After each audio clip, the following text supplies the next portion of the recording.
Hi, Dr. Marcia here in my video series on moving into winter and spring with good self-care. And today I want to talk about the ability to walk away.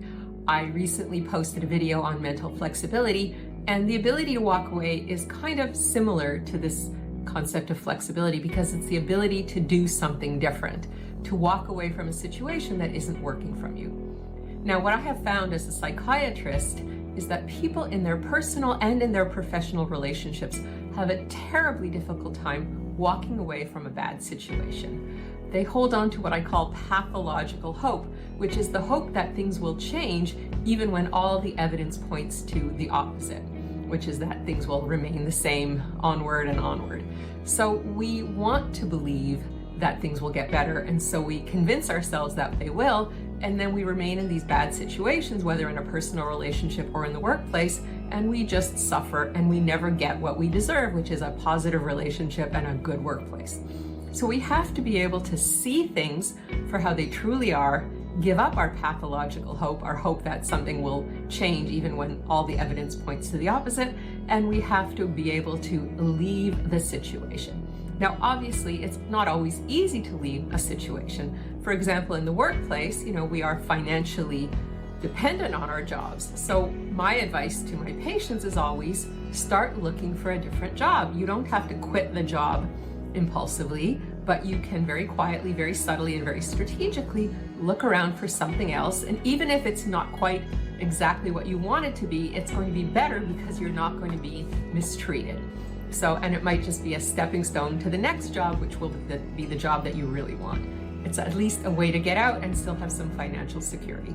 So you need to look around, find something, and then go. And that way you won't get yourself in trouble by leaving impulsively, but you also won't be stuck in a bad situation in the workplace.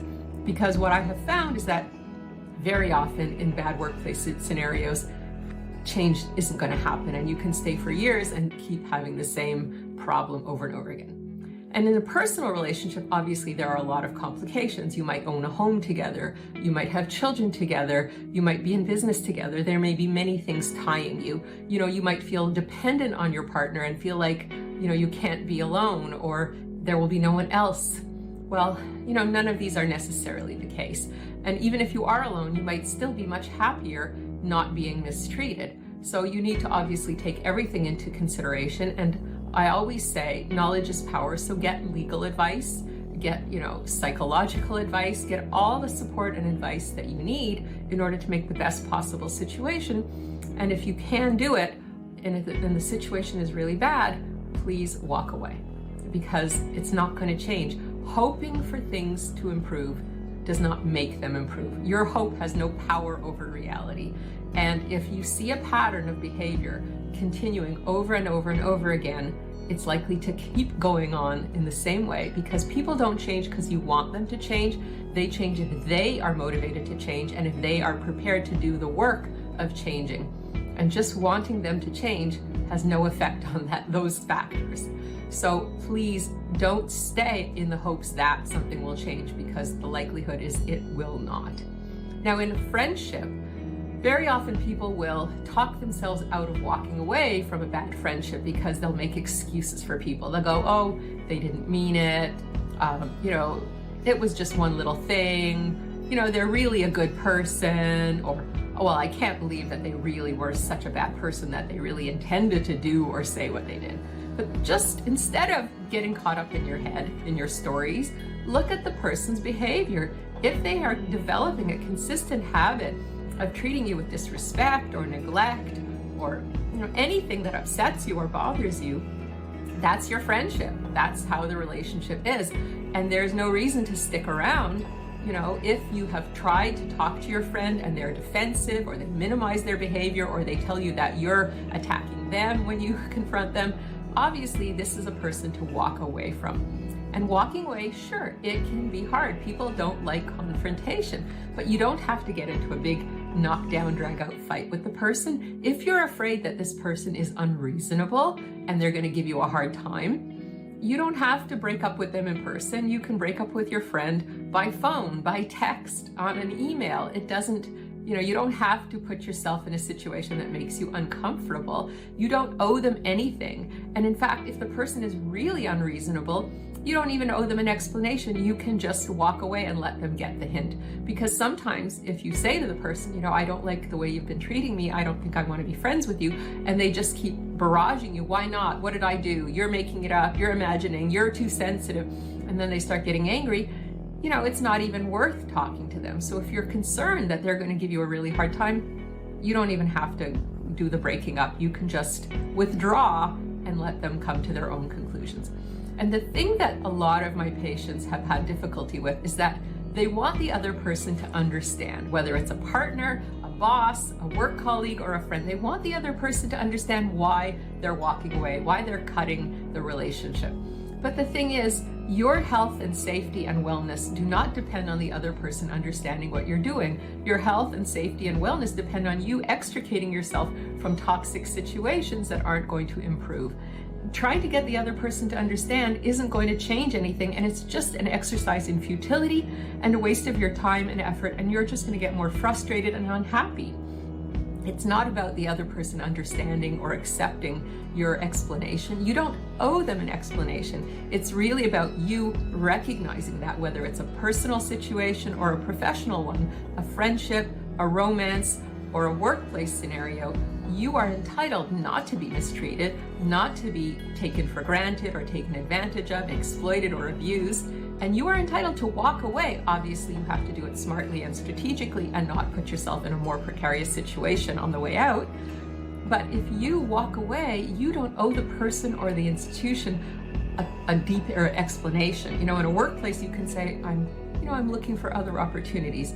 And even with an unreasonable friend, you can say, I just don't think we have anything in common anymore. You don't need to get into it on a deep level. If you are at a point of walking away, what it really means is that you know that there's no hope for the future for you guys. So if you're at that point, then explanations are really not relevant, because you've already gotten to the point where you realize that conversations are not going to make a difference. And if you get to that point where you see that conversations aren't going to help you go anywhere, you don't owe the person an explanation, and you don't need them to understand you. It's not about them getting it, because if they could get it, you wouldn't have to walk away. If they were reasonable and understanding and caring toward you in a way that you really needed, you wouldn't have to cut.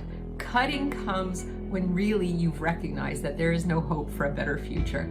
And sometimes we need to recognize that sooner rather than later, because as I said, people stay way too long in bad situations, hoping upon hope that maybe it will get better. And it almost never does. The movies and television, they sell us a bill of goods because there's always this happy ending when this horrible person somehow magically transforms into somebody who gets it. And then everything is better and the relationship proceeds and everything, works out. That's not real life. In real life, people tend to do what they're doing because they want to or they have to do it. And you wanting something different or needing something different or even asking for something different doesn't necessarily mean that it's going to happen. Sometimes, for sure, you can negotiate in good faith, but these aren't the people to walk away from. If you can go to the person earlier on in the relationship and say, I don't like this, I need that, and they're reasonable and willing and, it's all fine, of course, carry on. But if you're frustrated, if you're thwarted, if you're feeling, just so unhappy, but still hopeful that it will change, you need to let go of your hope and recognize that it's time to walk away. Walking away is not a sign of defeat. Another problem that people have is that, they think that if I walk away, it's because I have failed in the relationship. You have not failed. Not every relationship works out, and it's not your fault. You cannot make the other person be reasonable or respectful or responsible toward you. You cannot make the other person a good listener. You cannot make the other person capable of changing. But what you can do is you can exercise your own free will to walk away. That's not a sign of failure. That's a sign of empowerment, because you have been empowered to leave a situation that is not going to work for you now or in the future. So a lot of people are under this misapprehension that if you walk away, you have failed. But to me, if you walk away, you have won, because you have left something bad and now you are free to start something better for yourself in the future. I'm Dr. Marcia. Please stay tuned for more of my video series in moving into winter and spring with good self-care. And please stay safe and keep your hearts open.